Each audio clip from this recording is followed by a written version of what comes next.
భూములను బట్టి భూసార పరీక్షలు చేసి మామిడి వేయాలా, పత్తి వేయాలా, మిరప వేయాలా, పొగాకు వేయాలని నిర్ణయించుకుంటారు. అలాగనే రాష్ట్ర ప్రభుత్వం ఆంధ్రప్రదేశ్లో భూసార పరీక్షలు చేయాలి. అంటే రాష్ట్రంలో ఏ ఏ సామాజిక వర్గాలు ఉన్నాయి, ఏ ఏ కులాలు ఉన్నాయి, ఏ ఏ కులాలకి ఏ ఏ సంక్షేమ పథకాలు కావాలి, ఏమేమి ఆత్మగౌరవం కావాలి, ఏ ఏ సామాజిక న్యాయాలు కావాలని అంచనా వేసి సామాజిక న్యాయ పంటల పరిపాలన పంటలు పండించాలి.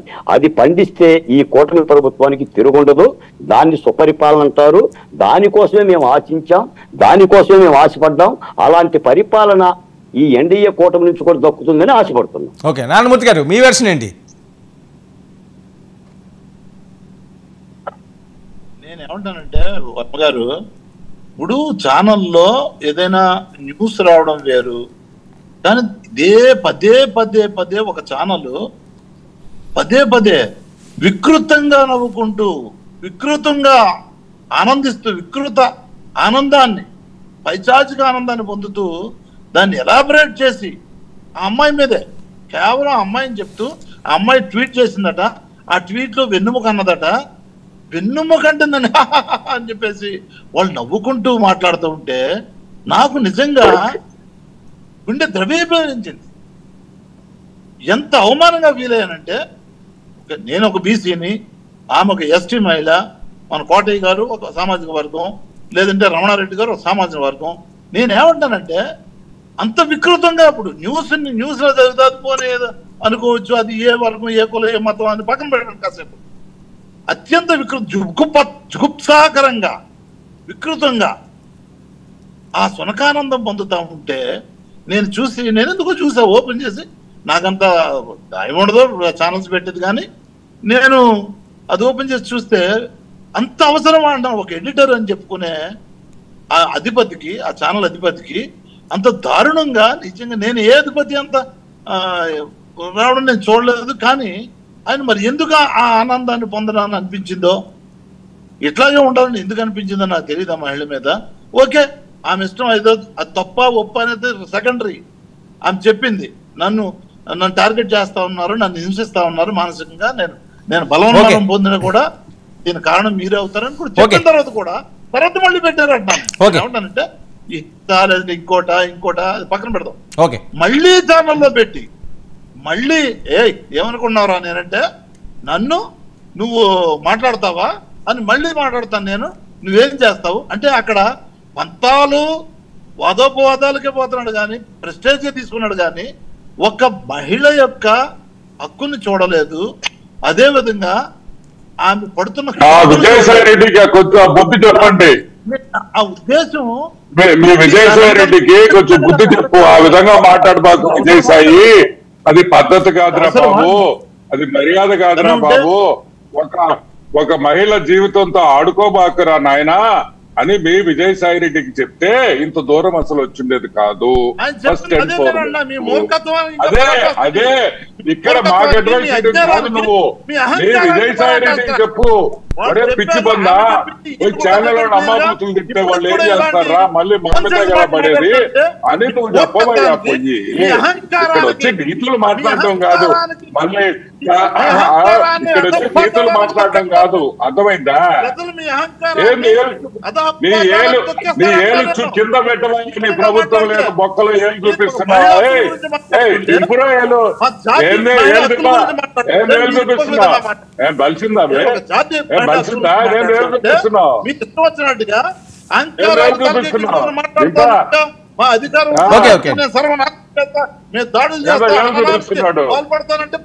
చాలా చూసాం. ఆయన ఏం మాట్లాడుతున్నాడో నారాయణమూర్తి గారు 1 minute అండి. నారాయణమూర్తి గారు మీ వెర్షన్ చెప్పారు కదా, వెయిట్ నారాయణమూర్తి గారు మీరు చెప్పే వినండి. ఓకే, మీరు చెప్పారు, ఒకసారి ఆయన వినండి. ఆనమ్మ గారు ఏం చెప్తారు? ఇది ఇక్కడ ఉన్న పరిస్థితి. ఆయన ఏం చెప్పాడు ఒక ముక్కలో చెప్పండి, నేను ఆన్సర్ ఇస్తాను. ఏం లేదు, మీరు అహంకారం మూర్ఖత్వంగా చెలరేగిపోతున్నారు, బుద్ధి చెప్తారు అని. ఎవరు బుద్ధి? ఆయన చెప్తాడంట ప్రజలు. ఇప్పుడు ఏంటి? ఇప్పుడు ఆయన కోరిక చెప్పారు కదా, మీరు వెయిట్ చేయండి. ఆపవయ్యా.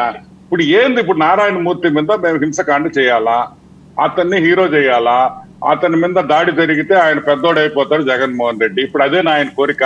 ఒకసారి అడగండి. ఒకసారి అడగండి నేను ఆయన ఎప్పుడు పేరు. అట్లా మాట్లాడు 25 సంవత్సరాలు ఒకవేళ నీ మీద దాడి జరిగితే నువ్వు జగన్మోహన్ రెడ్డి కళ్ళల్లో నువ్వు చాలా పెద్దోడు అయిపోతావని నువ్వు అనుకుంటున్నా, అది నీ కోరిక అయితే చెప్పు. చెప్పు, అవునా, నీకు కావాలా, అటు చెయ్యాలా, అటు చెయ్యాలని అడుగుతున్నాం.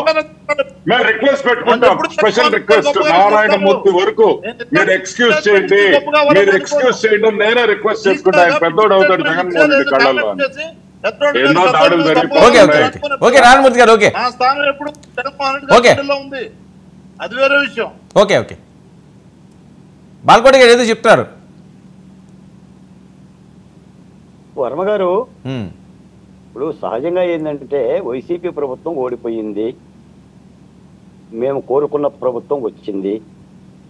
నేను అనేది ఏంటంటే పరిపాలనలో పోటీ పడదాం, గత గాయాలను మానిపిద్దాం. ఎందుకంటే చాలా పని ఉంది. వైసీపీ పార్టీని తిట్టడం మూలన కాలవృధం చేసుకోవటం తప్ప పని బాధ్యతలు చాలా ఉన్నాయి. పట్టించుకోవాల్సిన అంశాలను పట్టించుకోవాలి ప్రభుత్వం. ప్రజలు అందుకని అంత దిగ్విజయమైన విజయాన్ని ఇచ్చారు. అక్కడ సూపర్ 6 మేనిఫెస్టో ఉంది, అమరావతి ఉంది, పోలవరం ఉంది, శ్వేతపత్రాలు ముఖ్యమంత్రి గారు విడుదల చేస్తున్నారు. ఓకే, ఆయన ఎందుకు విడుదల చేస్తున్నారు?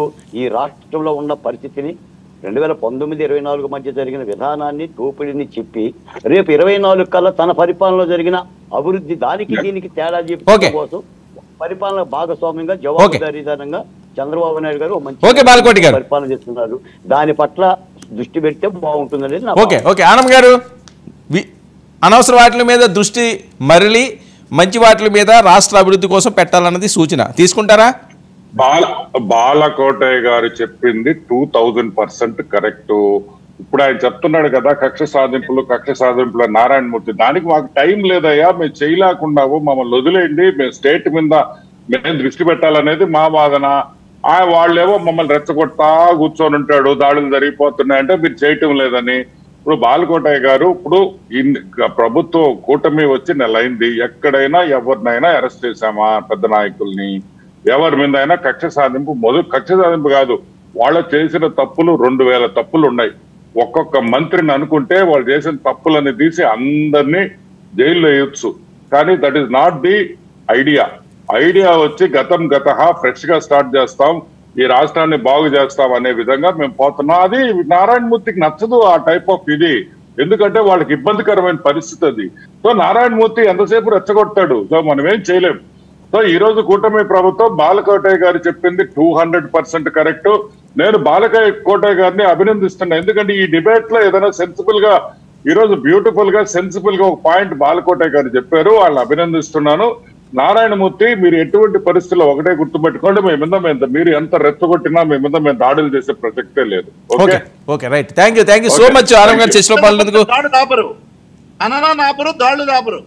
దాడులు కొనసాగిస్తారు తప్ప చెప్తుంటారులే.